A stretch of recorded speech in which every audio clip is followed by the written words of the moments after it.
Hello there, and welcome to today's video, which is an autistic ramble with my good friend Neil over at Autistic Not Alien. As I'm not great with technology, this didn't film in exactly the way that I wanted it to, but it reads very much like a podcast, so I'd advise you to have it going on in the background, but I hope you enjoy. Hello there, Neil from Autistic Not Alien, and thank you for joining us today. We've just been talking actually. Now, I've been meaning to invite you onto the channel for such a long time, but I find technology really, really difficult. So it's so nice to finally have you on today. So welcome. I've just got a few questions for you, if that's okay.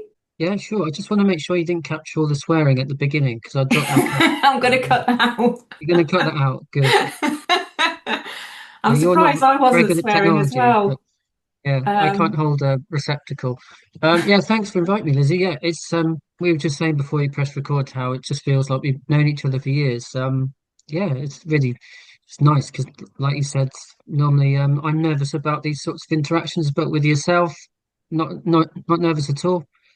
Just feels like we've been mates forever. So yeah, looking Yeah, forward to it. yeah, it's really interesting, isn't it? Because I'm always so nervous with this kind of stuff. So it's really nice to foray into the unknown, but with somebody that I kind of know really. So thank you for your time today. Really? Um, so firstly, I'm just going to ask, you're a late diagnosed autistic person or a fellow late diagnosed autistic person. How did you come to realize that you're autistic? Well, for whatever reason, during COVID, my brain started to replay my wedding day, and I don't know why, but my brain's done this a few times over the years. So rumination is quite a common autistic trait, and for some reason, it decided to torture me. Literally torture me, my own brain, because I fluffed my lines on my wedding day, and this wasn't just a passing thought. This was a constant monologue, internal monologue, to the point where I sought counselling. I had counselling. I had 7 sessions of counselling, and I say, of course, not autism wasn't mentioned once. Right. So it was very unsatisfactory having that counsellor. The woman was absolutely wonderful. Really listened, everything you'd expect a counsellor to do, but just couldn't get to the bottom of why I kept ruminating about this one particular day. And I felt suicidal. Um, that's how severe the rumination was. And I phoned crisis, and within 2 minutes of speaking with me, the woman said, "Have you thought about autism?" And I was Wow. 40 years old at that point. So I didn't just go, "Oh wow, I'm autistic. Thank you, woman at crisis. That solved everything." No, what I did, which is again an ironic autistic trait, really, I did a deep dive into autism for the best part of, well, 18 months or whatever it was. Yeah. And I knew that I was autistic the moment I finished watching Paul Micallef's Autism from the Inside video about 9 positive autistic traits. I was like, Right. a bit of a mic drop moment, like, I'm autistic. I'm Wow. autistic. So, and then I got my formal diagnosis, but I knew anyway, that I'm autistic by that point after many months of watching YouTube videos, reading articles. So, to answer your question, really, it's all came back to COVID and that rumination that, for whatever reason, happened to me. I didn't prompt it, I didn't ask for it. But of course, with hindsight, I'm really pleased that I did have that awful period because now I know I'm autistic and I've met wonderful people like you. So, it's worked out quite well, but at the time it was horrific. It really was horrible. Yeah, yeah, I can imagine. I'm really sorry to hear that because no, I can relate because I've had really difficult times in my life, similarly destructive, really, and similarly depressing in many ways. So, I yeah, absolutely hear what you're saying, and I think it really does show the power of community and finding your tribe really, and also the power of YouTube videos really, because as you say, it's a mic drop when you finally hear somebody describing your own life, really. So, yeah, I'm just glad that you were able to kind of, find that path, really. It's just so important, isn't it? What was the diagnostic process like for you and your assessments? It was awful. And Right. again, I'm going to sort of ironically illustrate my autistic traits in this conversation because I'm very direct at times, particularly when I'm speaking with a fellow autistic person. I Yeah, think if you were neurotypical, I'd maybe filter what I'm saying, but I'm in good company. no filter When here needed. I say good company, I'm not making out that autistic people good, neurotypical bad. I'm saying I'm in Yeah, comfortable. I'm in a comfortable zone with talking with you because I feel like we know each other very well, even though we've never met. Um, yeah. yeah, it was awful because well, let's take a step back. So the actual assessment venue was not appealing to me as an autistic person. I've done a video about it if you want to. Not shameless plug in my channel, Autistic Not Alien. No, It's not as well, good as that's one of the Lizzie's. reasons why you're here today. So plug away. Yeah, yeah. If you really want to watch it, I watched it back. I did a presentation about my autism assessment for the University of Worcester because I know a guy called Pete who's the head of social work. This is a bit of a name drop, but I'm doing the ADHD thing of going off on a tangent.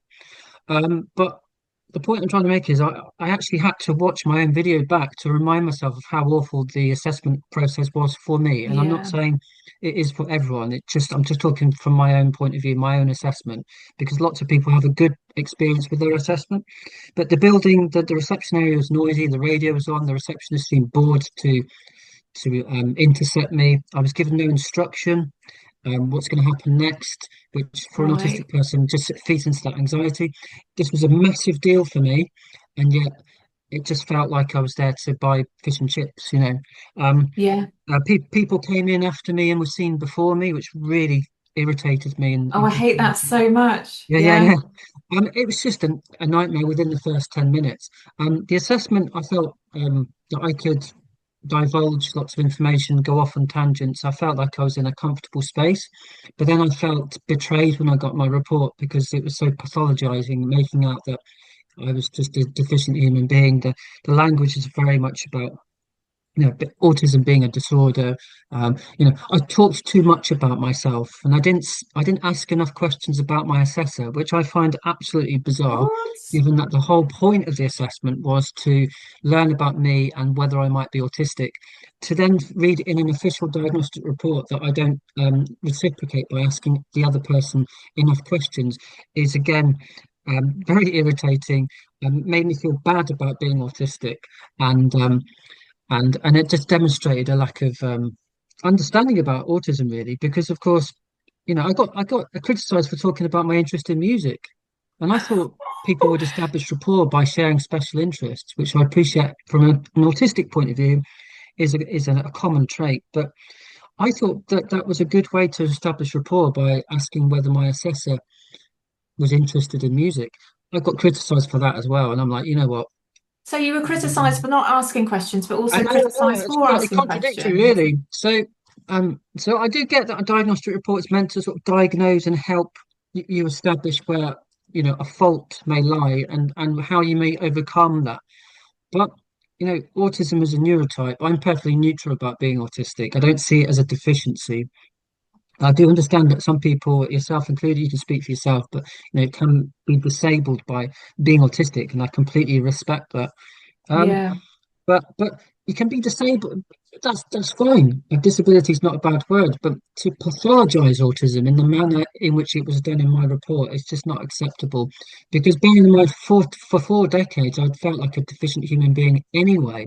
To have Mm. it sort of crystallized in a written report by a professional was just it potentially could tip someone over the edge. No, I They, agree. they I hated it really. when my report came through, I skim read it and I've never looked at it again because I just couldn't bear it, to be honest. Yeah, It's just a report full of trauma, essentially. So yeah, I yeah. just felt, I absolutely can't. Maybe I'll go back to it one day, but certainly for me, it was really hard. And I think in terms of the assessment process, I don't think there's enough said on actually how traumatic it can be because I found it really difficult. I cried about past trauma for at least half of my session. So I think there needs to be kind of more focus on that really. It can be a really traumatic experience in going for a diagnosis. And it's interesting to hear, you've had similar kind of difficulties with yours. Yeah, well, especially if you're in your 40s, 50s, 60s. One person commented on my channel said that they found out they're autistic in their 80s. Yeah, Um, yeah, so that's a huge amount of trauma that's built up because I think generally, I hear I'm doing what I say I don't do, which is speaking for autistic people in general. But I think autistic people do tend to experience a lot of trauma because certainly if they don't know that they're autistic, because they just yeah, assume yeah, that they're not fitting in as they should in quotation marks, and you know, and they don't know why, and they internalize that as blame. yeah, So by the time that a person in their 30s, 40s, 50s, whatever, has an autism appointment, that trauma is lodged within them. Um, and no wonder it was such an emotional experience because yeah, you're talking about yeah, you, you're finding out who you are, and there's nothing more profound than that, I would say. yeah, absolutely. How has knowing you're autistic changed your life? Knowing that I'm autistic has totally changed my life. Um, Yeah, because I'm a naturally grumpy person. Um, me too. yeah, um, I'm a Scotsman as well, so I'm feeding into the stereotype. Well, Despite yeah, I'm my Scots too, so yeah, yeah, I'm you've feeding got a into that stereotype. very Scottish name, yeah. Um, if you don't mind me saying. Um, yeah, I am naturally. I think Paul at Adult with Autism says that his baseline mood is sort of low, and Yeah, so that's me. I'm naturally quite grumpy, um, anxious. Um, I, I'm yeah, I'm that type of person. Knowing that I'm autistic makes me realise that actually I've got good reason to be grumpy, anxious, and I give myself a lot more. I tolerate my grumpiness more than I would if I didn't know that I'm autistic. yeah. It's not a very good answer to the question. No, no, it But absolutely is. Do you struggle with alexithymia, Neil? Is that something that yeah, resonates yeah, yeah, with you? all the time. So yeah, there's a bad joke about not knowing how I feel about alexithymia. Although I am glad I pronounced it correctly, and that was a very bad joke. Um, yeah, many days I just don't know what's going on up there. Um, Yeah, and and I can't figure out a reason why I'm feeling a particular way, which is literally the definition of alexithymia. Um, but knowing that I'm autistic um, just puts that all in context. And yeah, without that context, without that understanding of autism and knowing that I am autistic, like I said in my previous answer, without that understanding, without that context, you just internalize the confusion, the inability to name an emotion as a fault, as a deficiency, and that yeah, reinforces that low self-esteem that I have. I know you spoke about this in your previous video about yeah, always feeling like you're in trouble. Um, Low self-esteem is I just carry it around with me like a backpack. And you yeah, can say, cheer up. Look at you've got a beautiful wife and kids. You've got a posh degree. You've got a YouTube channel. You've got a job. You've got two jobs. Cheer up, mate. You're ace in life. I'm like, no, Really? that's it. These are external things. These are like Yeah, conventional markers of success. But inherent's the wrong word. Deep down, my esteem is, you know, subterranean. So, yeah, but that is largely down to not knowing that I'm autistic for years and years and years, and just thinking that I'm a bad person. So, having the knowledge of autism, connecting with an autistic community has been an absolute lifesaver, and I literally mean lifesaver. Because if I didn't yeah, know that I'm autistic, I dread to think what I would have done. yeah. No, I can relate. I can relate for sure. Um, how has your family reacted to your autism diagnosis and indeed your ADHD diagnosis? Yeah, so I would say to anyone watching our conversation, if you know that you're autistic, think you might be autistic, it's worth looking into ADHD as well. Um, Yeah, it's although you probably already have read about it if you've done a deep dive into autism. My family, well, I wasn't impressed with what my mum said. Um, to put it bluntly. When I put a message out on Facebook, I suppose that's quite a common thing to do. Not like, look at me, I'm autistic, I want all the love and attention you can provide. I felt a bit awkward actually. Like, ugh, because Yeah, normally I post links to what's going on in Gaza or post a yeah, link to a music review I've written. I don't really post things about me as a person, like what I had for dinner or what my Strava was or whatever. It's although it's Facebook, I tend to not make it very personal. But I thought, you know what, I'll use Facebook to say to declare that I am officially autistic. Yay! And then my mum said something like, "Oh, yeah, I thought you were, you're a bit odd or something like, there's something not quite right with you." I can't remember the actual words she right. used. Like, I was just about to swear then. Um, Mum, that would have been really handy if you'd followed through that train of thought that you had back in the Yeah, 80s. Um, rather than just, oh well, 40 years later. I'm like, so sorry, Mum, but you know, that's the way I felt about that. My wife and kids, they've always thought I'm an oddball anyway, an eccentric, a yeah, grump, a misery, and they've been pretty well, very relaxed about my diagnosis. I think um, I think it's been helpful, particularly maybe for my daughter, right. knowing that there are reasons why I hide away in the house so often and spend 8 hours making a YouTube video, and but then I think she also likes the creativity. She's been asked to be in a band, and I said, "Hey, check out this CD I recorded in 2001 with Oh, my mates wow. at university." And it was me singing very high pitch because I have got very high pitched voice anyway. Yeah, Um, when I was 20, and she didn't want to be impressed, but I could tell that she was impressed. So yeah, that quiet kind of, yeah. yeah, it's like, well, my dad did a CD. It's like it's not a very good CD, but I like the fact that he went to the effort to make it. And then a few days ago, actually, she said she Googled my channel. She went 110 videos. That's pretty impressive. So Wow. for her to connect that to me being autistic, I think has really been helpful. Um, Yeah. but I'm still me. I haven't changed. And I think that's a good reaction, really. I think people, if you say I'm autistic, and people go, "Great, how do you feel about that?" Then I think that's an appropriate response. For Yeah, me, that's really interesting because I've only ever told one person apart from Ian that I'm autistic, and it's his friends. I won't say his name, but his reaction was exactly that. He kind of just sort of shrugged and almost ignored it. And I thought that was just a perfect response, really.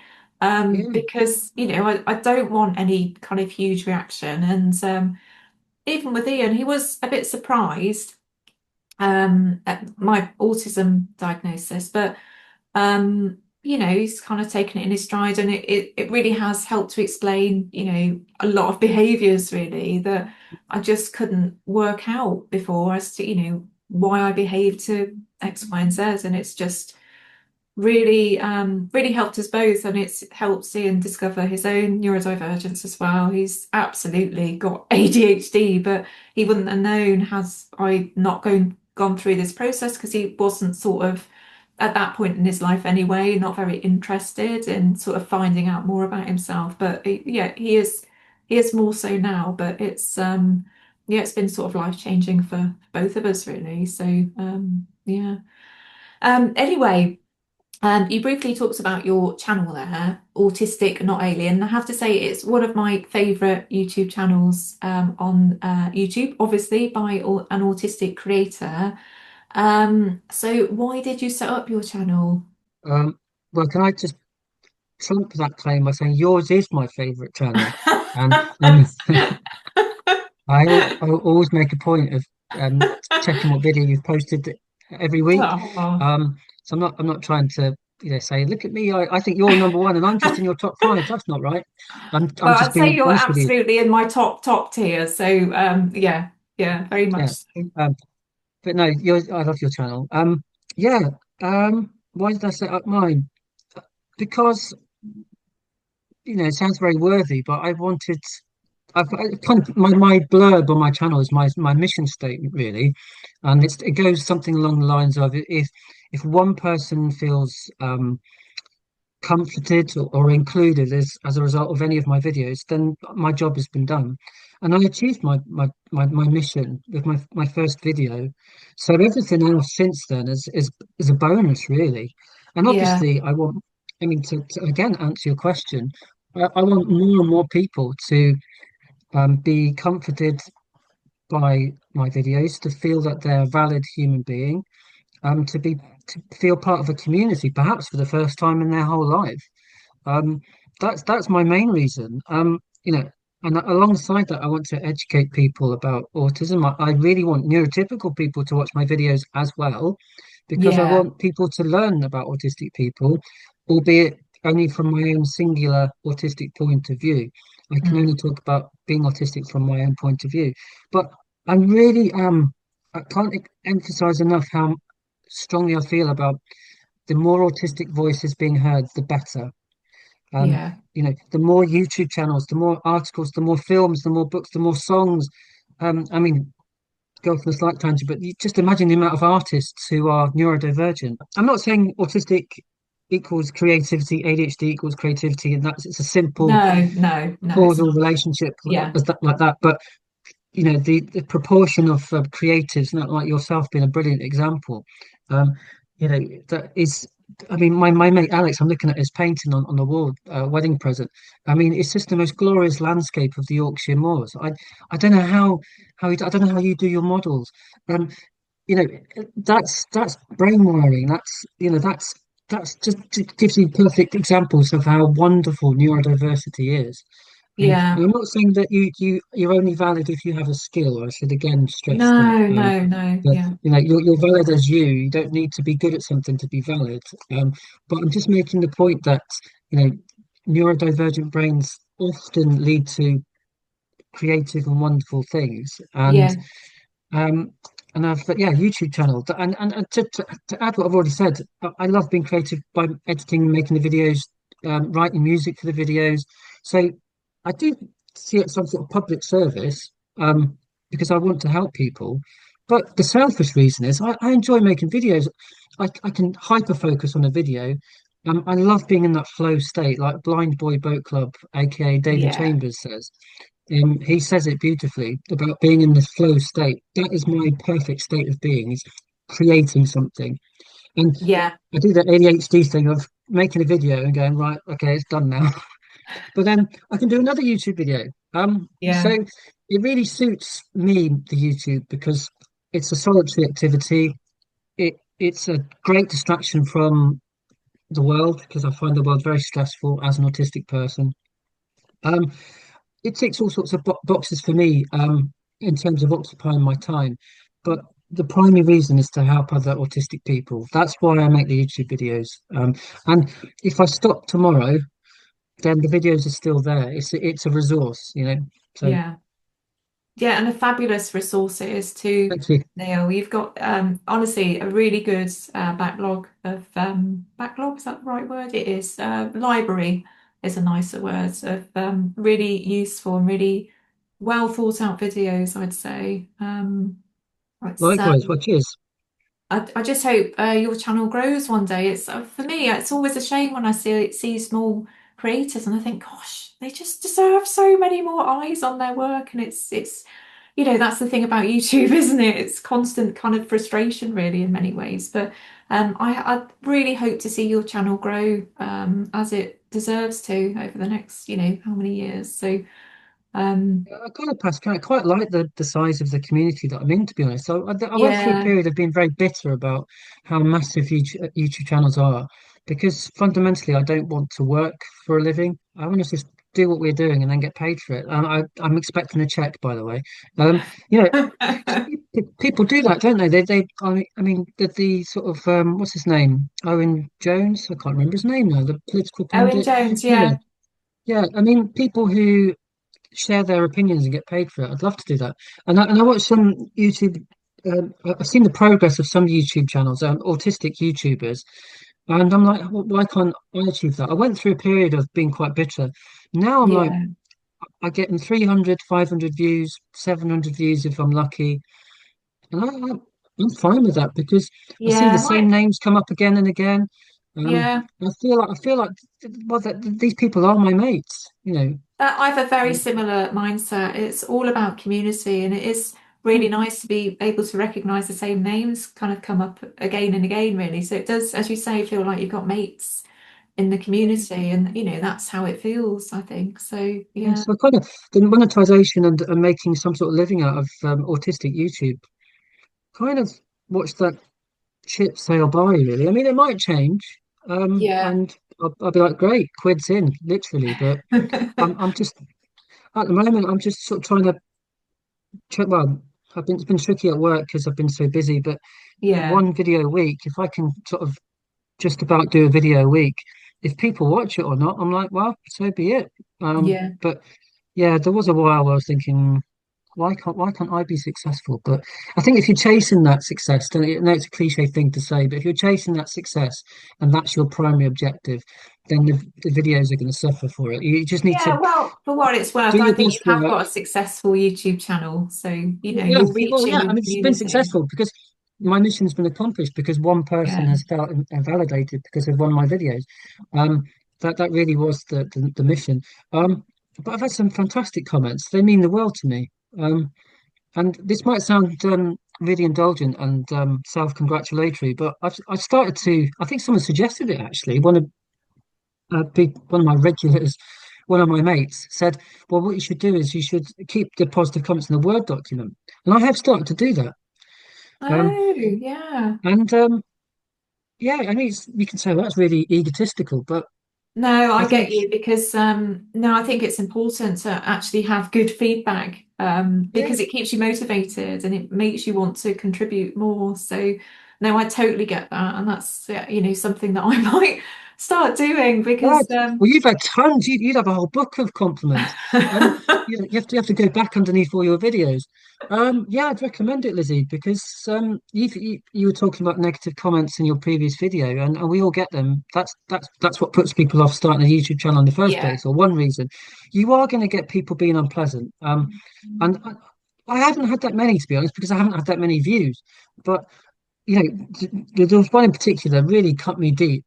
And having that positive Word document is kind of a counterbalance, and it Yeah. reminds you when you feel like giving up because of one person being unpleasant, It's funny you go, how well, you hang on, It's funny how you 50 can people get said that nice one things. comment that Yeah. really stings. And, I've been open about mine. It wasn't long after I started my channel, somebody called me a caricature.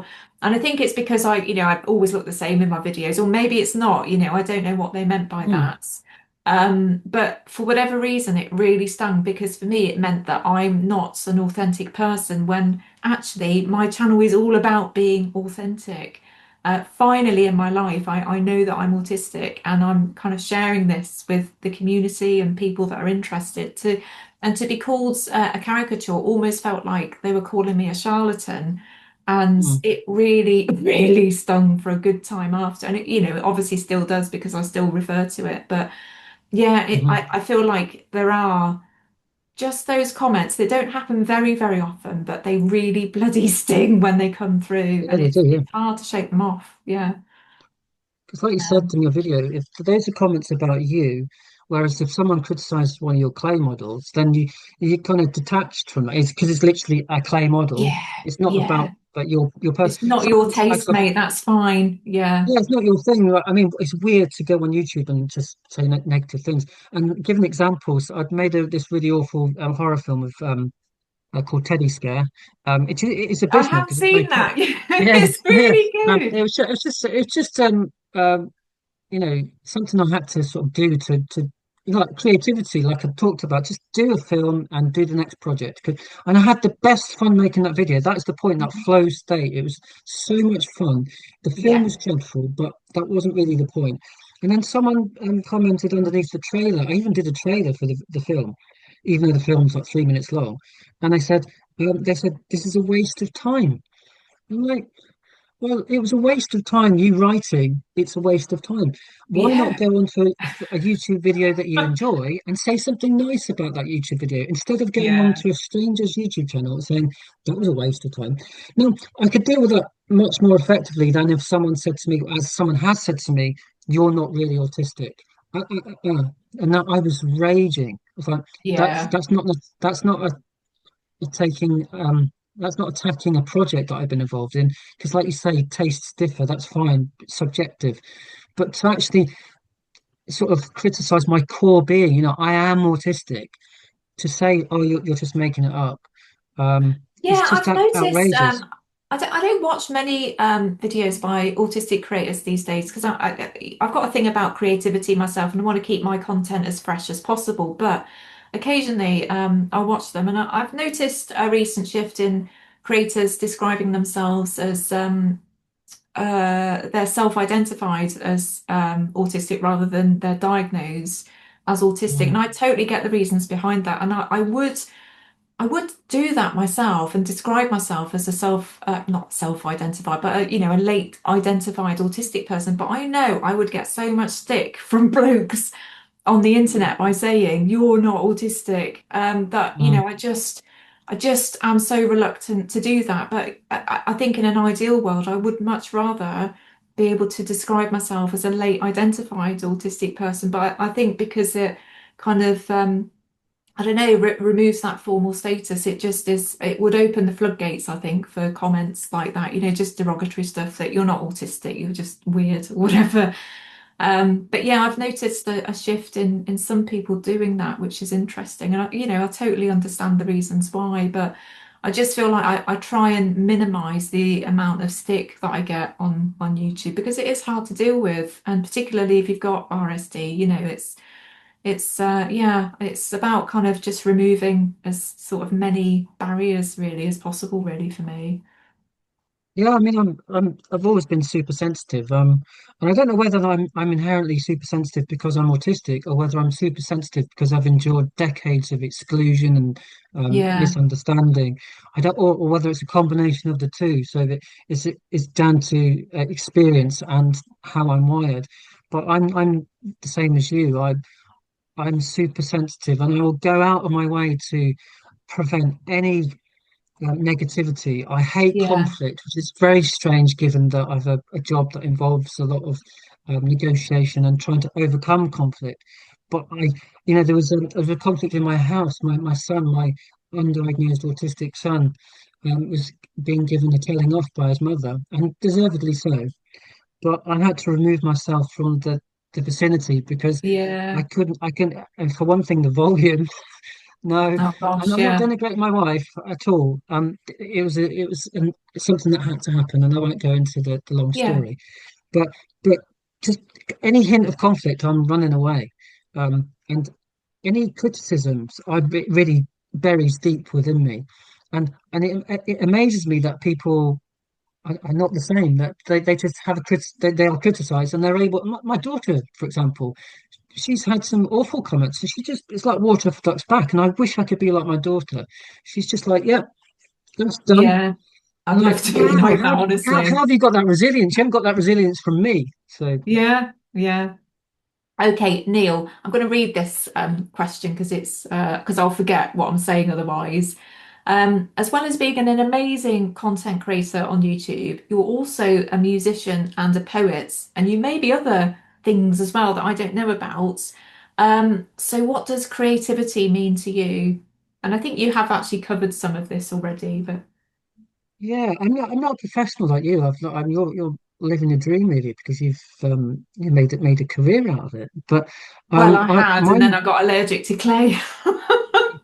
yeah, but well, no one can take that away from you. I mean, Yeah. that's just amazing. Um, I'm very much a keen amateur. Like with the YouTube channel, is amateur creativity. I just absolutely love making things like songs. I've got another YouTube channel. It's just a place where I store my projects, and if people enjoy them, then so be it. But really, I just enjoy the process, trying things out. Um, I've got FL Studios, the most basic music production package you can get. Um, and I quite like being restricted by the lack of effects that I can use, because otherwise, if I had the most advanced music production package, which I wouldn't be able to use anyway because I'm not techie, Yeah. I'd just be bamboozled by the level of choice, and I'd never create anything. Um, so I quite like being limited as to what I can do. And at one time during COVID, I just said, right, I'm going to write a song in 4 hours, and I did. Wow. No, it's not a boast, but actually writing a song in 4 hours is quite tricky to do. Um, but maybe 40 people have heard it. I don't care. For me, it's about, trying things out and saying, look, I made that thing. Um, is it good or not? I don't know. If one other person enjoys it, great. But I'll just move on to the next project. I mean, with poetry, I've been involved in poetry for longer than I've been involved in making music. And I think music was kind of a COVID thing, because I had the time to engage in that indulgence. Really, I wrote 3 songs with my kids, and we made pop videos because you know everything was shut. So and Yeah. I made comedy videos with my kids as well. I did uh, I'm a teacher parent, get me out of here. Um, Sort of a parody, and my kids were involved, and it's on YouTube, and my kids will look back at that, and they'll either cringe or they'll go, "Oh wow, that was fun," and that is really the point. That is the short answer to your question. Why Yeah. do I do these things? Or tell me more about your creativity. Because it's fun. Yeah. Um, and it's when I'm at my most happy. Um, and Blindboy Boat Club, the late diagnosed Irish comedian David Chambers, check out his podcast. It's absolutely brilliant. He is, for me, the best person at describing how beautiful that flow state is. I'd Um, agree, actually. He's one of my favorite podcasters for sure. And yeah, yeah. yeah, he just so eloquently describes everything about It's the annoying in that autistic way. Yeah, experiences, or his internal experiences. Yeah, and he's got an amazing voice to boot as well. So yeah. yeah, I often wake up really early in the morning, and if I can't go back to sleep, I'll put on a Blind Boy podcast. Very often it will send me back to sleep, but it's only because of the tone of his voice is so kind of Tough comforting limerick for me. accent. But Yeah, yeah, yeah. ASMR quality to it. Yeah. he's really great. So Neil, what's the inspiration behind your comedy skits, which often feature on your YouTube videos? And who are your favorite comedians? Um, well, the inspiration is just I just like trying to make people laugh. Yeah. I think that's Preferably what you're known for intentionally. actually on YouTube is your dry wits, I'd say. Yeah, my arid Saharan wit. Yeah. Um, yeah. I It's probably a self-esteem thing. Like trying to make up for my inadequacies by trying to be funny. Um, I I just like a giggle. I'm a grump, but I wanna be happy like everyone else does. Yeah. Um, and comedy humor is a great way of a quick fix of happiness. And I say quick though, these skits take ages to make. You won't believe it when I'm just dressing up in my wife's clothes. You're like, No, and I you just bet. start, it's like like 30-second clip. You think, oh, it takes like 20 minutes to film. I'm not trying to get credit. I'm just making the point that while it's silly and is meant to be funny, um, I do write these skits, and I have to think about camera angles and props, but then, like I've already said in the previous answer, I really, really enjoy thinking about all these things and what's going to work. My main inspiration, I don't know, I think it's just accumulated an interest in comedy over the years. I love The Office, although it's not Yeah. a sketch show. Um, Although there is a sketch show called The Sketch Show with Lee Mack. I think that's what it's called anyway. Right. I've not seen Um, that one. yeah, Mitchell and Webb. Um, who else? I mean, could go back to Monty Python. The two Yeah. Ronnies, probably going back a bit far really, because that's before my time. Um, but in comedians, I mean, Stewart Lee, you and I absolutely adore Stewart Lee. Again, not sketch comedian, but in terms of Oh, dry he's wit, there is brilliant. no one. There's no Yeah. one on a par. Have you He's heard the better. Louis Theroux podcast this week with I Stewart haven't. Lee? No, I clocked it yesterday. Actually, is it? Yeah. Have you heard It's it? really good. It's really good. It's Yeah, I really bet it is. Yeah, revealing.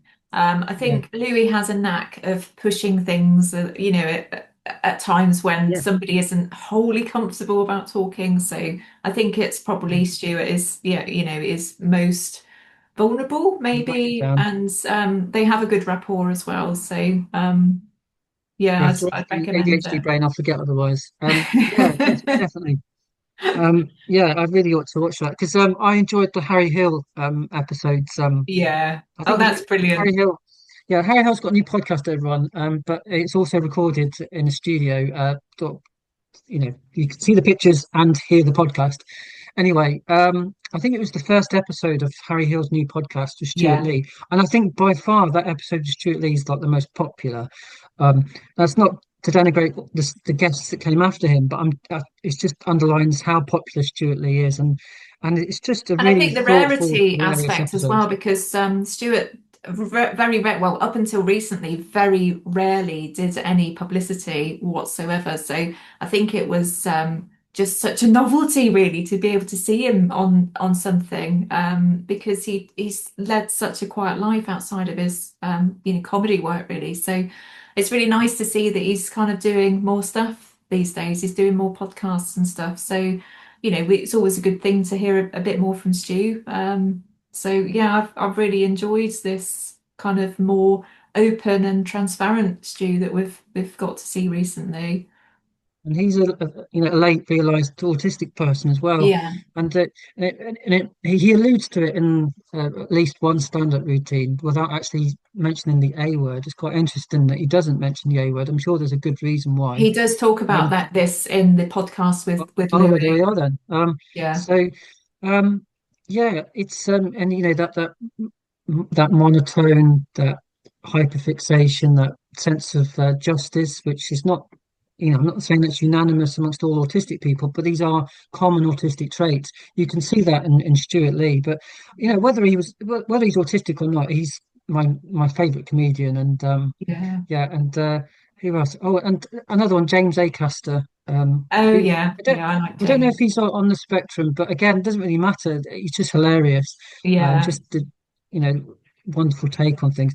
But yeah, I could waffle on about comedians forever and ever. But yeah, we'll great save that for question, another and day. I'd really yeah, like to be able I'd to love do to a bring that live well. stream at some point. I don't know, I don't know anything about tech stuff at all, but if I ever figure it out, you'll have to come on for a live stream and we'll just talk about comedians for an hour. Yeah, honestly, I just I do stand up poetry. I've got a gig actually next month. I get paid £100 for 20 minutes work. Get in. Wowzers. That is a boast. I shouldn't be doing that. That is very boastful. But yeah, I've got a gig in Worcester, and yeah, I don't know what poems I'm going to read, but I would love for that to be my full-time job, to go on the road and stay in hotels and do a stand-up routine, and it'd just be absolutely amazing to earn a living Wow. that way. But I am not Stuart Lee by any stretch. How he constructs a 2-hour show, I Yeah, have no that's idea. I mean, he has been doing it phenomenal. for 35 years, Yeah. um, but to be able to earn a living by making people laugh, it's just absolute dream for me. But you can't do it all, Maybe can you? one day. Um, Moving on to work now. I've always found work really difficult in my life, and I mean really difficult. Um, is this an area that you also struggle in, and have you been able to set in place any useful accommodations? Yeah, I find work really, really difficult. It's a really important question to ask. Work and being autistic, and I know you've spoken at length in a few videos about how challenging work can be as an autistic person in environments that are not designed with people like us in mind. Yeah, Um, I think I struggle with work even more knowing that I'm autistic, because there's that voice in my head saying, "Well, this environment's not designed for me, so why am I yeah, in it?" You know what I yeah, mean? So yeah, I've become more bloody minded knowing that I'm autistic. I've always resented work, because yeah. I think it's that, I mean, pathological demand avoidance, Mm. autism. I'm not clued up enough to know to talk at length about the crossover. the co-occurrence of PDA and autism. But since I was a kid, I've always been aware of how independent I am, how questioning I am Yeah. of everything, how curious I am. It's not a bad thing. I'm just curious. Why are we doing this? Why do they say that? Why are they bullying me? Why are they bullying that person? Yeah. Yeah. Why are these rules there? Um, and again, that weird way of making a point is an illustration of how difficult I find work, because work isn't always about the most efficient thing. It's about egos and hierarchies. Um, Yeah. and because it suits a regime that I'm not part of, I'm just expected to apply other people's rules. And as an autistic person, I need things to make sense. I need things to be fair. I want people to get on, but not based on being fake, but being based on logic. Um, Yeah. and this is a very typically haphazard answer to your question, but hopefully you can glean from what I've said how I find work so tricky. And I'm really scratching the surface. There are all sorts of other tales I could tell you about Yeah. how tricky I found work. Um, but I think fundamentally it comes back to me wanting to be just loving my autonomy so much. You know, Yeah. if I could pay my own bills by doing what I want to do, I would be much happier in life. But main source of my misery is the fact that I have to earn a living, um, and the environment, the lack of logic, and so on and so on. So, Yeah. yeah, it's not a happy place for me, work really, as an autistic person. But that's just my perspective. I'm sure there are lots of autistic people who really thrive at work, but I would say that's the case because they're doing something that they care about and they're invested in. Yeah. I think I'd say that's I'd say not that. the case Yeah. for me. Yeah. I think lots of people will be able to resonate with what you said there, Neil. Mm, It's really tough. And you know, it's depressing, really, isn't it? How do we make work better for autistic people? How do we make our environments more comfortable? It's a huge question, isn't it? And I just wish that politicians were more kind of geared up and more interested and more curious, really. And it's really mm. difficult. Um, Neil, how do you feel about aging as an autistic adult? Because I'm sure you wouldn't mind me saying that you're a fellow middle-aged autistic adult, although you are younger than me.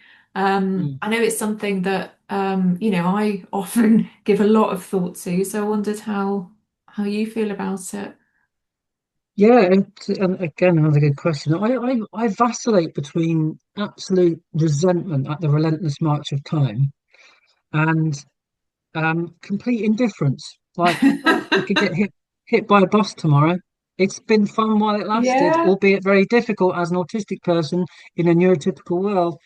But I have got lots of happy memories, believe it or not. Um, I've had lots of good times, and I'm of an age where I'm increasingly aware of my own mortality. yeah, And like I've just said, I switch between two modes of thinking. Um, you know, oh, I'm 44 years old. I wish I'd known I was autistic all those years ago. I can't get those 44 years back. Boo hoo. I don't want to be old. I want to go back 44 years and start again and knowing that I'm autistic. And yeah. then the other attitude is, well, I'm really tired and and the big sleep doesn't sound that depressing. Um, Yeah. you know, there'd be no anxiety, there'd be no what what if, or did I do the right thing, and in going to work, there'd be none of that because I wouldn't be here anymore. I Um, really like that descriptor of the big sleep the because big sleep. it sounds almost comforting, doesn't it? Well, I thought I was being original with that, but then I think I Googled it, or I don't know, but I found out that actually I wasn't being original at all. But other people refer to it Oh, as the Big Sleep. Yeah, yeah, the Big Sleep. I wrote a poem called The Big Sleep, and I was like, I'm quite pleased with that. Like you said, it's quite a yeah, comforting way of phrasing it. yeah. No, it's not original. But yeah, it's the ultimate end. On as morbid as it may sound, is it a comfort to someone who's lived a lifetime of almost permanent anxiety. Um, Yeah, That's the way I see it. But Yeah, yeah, 44 is in 21st century UK is it's no age really. I'm we- no, if I can speak for you as well, we're lucky to be here, dare I say, and yeah. we've got the means to have conversations like this. We've got a community. We're in a country that's much safer than other countries. I definitely have not got the short straw here. So No, absolutely. And it's something that I do, remind myself daily about, really. And also, I often think about the generations of autistic people that came before us and hadn't got a clue, really, as to why they felt so differently from other people, why mhm. they didn't fit in. And at least we have an answer, albeit, later in life. But I'm so grateful to have this new understanding because it's really helped, certainly in terms of my own mental health. And I'm sure for you as well.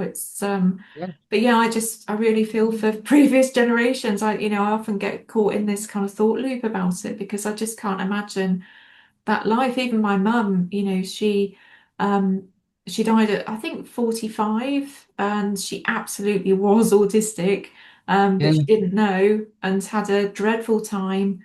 I don't think she was suited to being a wife or a mother, but obviously those were the options available to her in her lifetime. So yeah, I can't stop thinking about being stuck in a life like that and not knowing that you're autistic. It must have been just incredibly, incredibly stressful and really depressing. So, I really mm, do try and think positively about, our situation, really.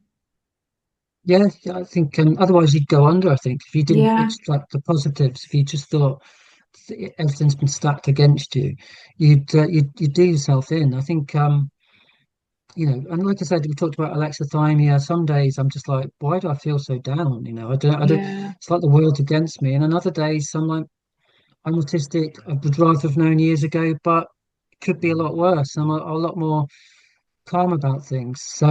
But yeah, I think as cliched and as trite as it may sound, I think you have to try and extract the positives as much as you can.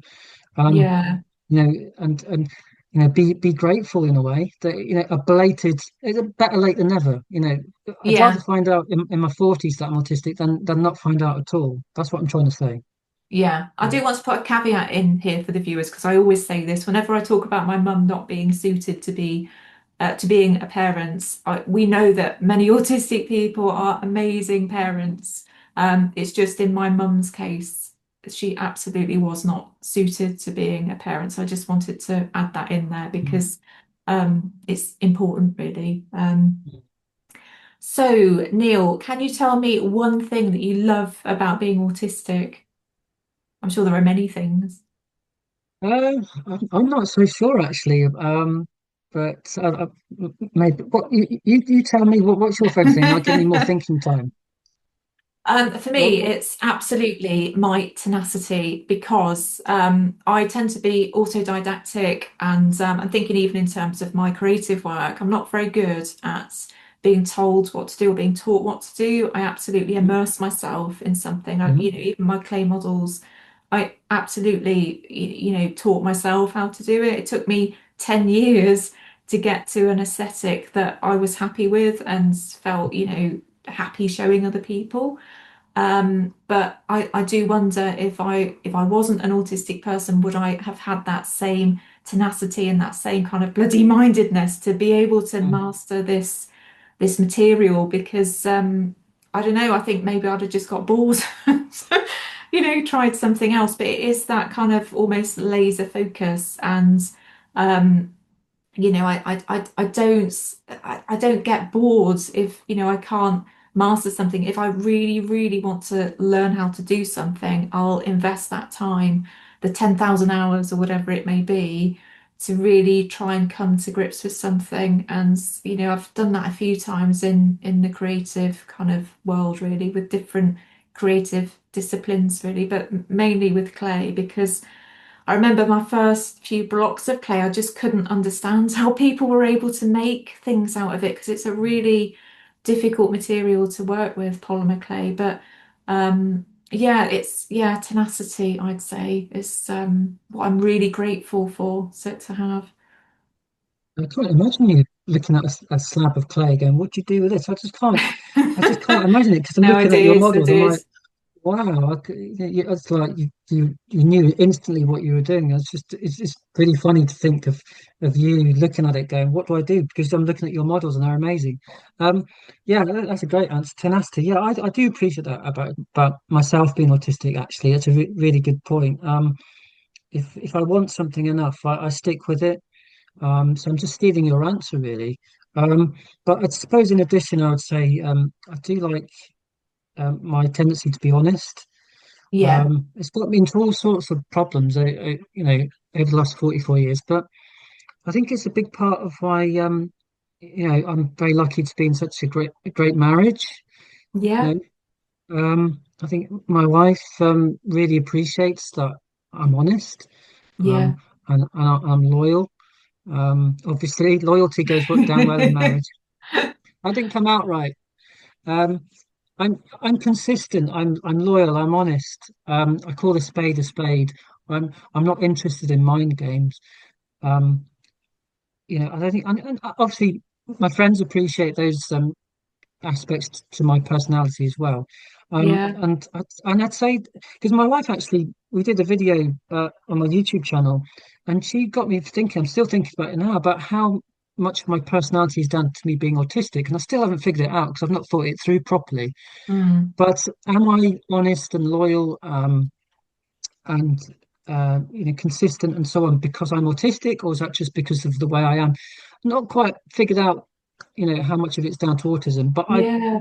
pretty sure that my honesty is down to me being autistic because there are so many other autistic people who talk about their directness, their honesty, and I like that about me because um, we live in a world in which appearances and lies seem to be elevated beyond reason, like Yeah. and people are praised and rewarded for, you know, being conniving.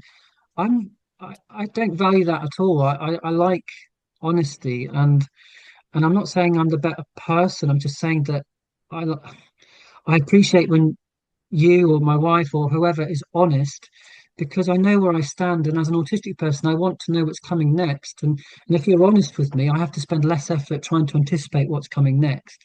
Yeah. So that to me, kind of answers my own dilemma really about whether it's down to me being autistic. 'Cause I think actually it is about me being autistic, honesty, because I like Yeah. to be able to anticipate and prepare and do my best. Um, so I think there are lots of brilliant things about being autistic. Personally, I am quite neutral about, autism because I just see it as a strand to neurodiversity, and I don't Yeah. think autism is inherently superior or inferior to being Yeah. neurotypical. Yeah. Um, but there are clearly positives, and your answer is much better than mine. I don't know about that. I'm just Um, being honest. So well, I love that you're honest, Neil, and I feel similarly about honesty. I've just never, for one, I've got a dreadful memory, so I don't think I could lie very well anyway. But I don't get how that is somebody's go-to, really. I don't know, if you're not kind of fully transparent, I don't get it. I don't get what the advantages are. Almost, I don't know, it's a tricky one for me. I just always have been honest, and I don't know any other way to be. That said, I do think there is an element of maybe lying sometimes when it comes to autistic masking, but it's more about deflection rather than deception. It's not like I can't lie, but yeah, as I say, it's just that kind of deflection thing, really. Um, but yeah, I guess now I'm at a stage where I'm really trying to unmask in as much as I can. I'm in a kind of semi-fortunate position because I am chronically ill, so I don't have to go out to work. So I've not had to go and unmask around other people. It's just basically me and Ian. So um, I guess that has been an advantage really, but yeah, it's just all so complicated, isn't it? yeah, being honest at work, to pick an example of you know, an environment outside of home where you are with people and you're having Yeah. exchanges, conversations. Being honest to a fault can cause problems. Yeah. And if you don't have to go to work, then clearly you're eliminating that anxiety about whether you're saying the right thing or not. Yeah. But Yeah. yeah, it's a tricky one. I think if you're autistic and you're naturally honest, you probably gonna have to learn the hard way that that autistic authenticity might it might lead you to being penalized. Um, Yeah. and I'm talking from bitter experience about, I've actually lost at least one job with hindsight because I was autistic and took something literally. Um, so yeah, le- but if I'd had that knowledge that I was autistic back in the day, would I have been as honest? I will never know. But Yeah. that's an argument for as early an autism diagnosis slash discovery as possible. I prefer the word discovery because Yeah. autism is not an illness. Um, which if you discover that you're autistic early on, then you can again anticipate how challenging work might be. Because the neurotypical majority lean into lying more than autistic people do, as a general rule. And you Yeah. might have to learn how to play the game if you're going to be able to pay your bills, which is a really horrible thing to say out loud, but we live in a neurotypical majority world, and just going around being honest as an autistic person all the time can lead to unfortunate consequences. It's not right, but that is the way it is until it comes to a point where the world is far more accepting of autistic people and autistic honesty.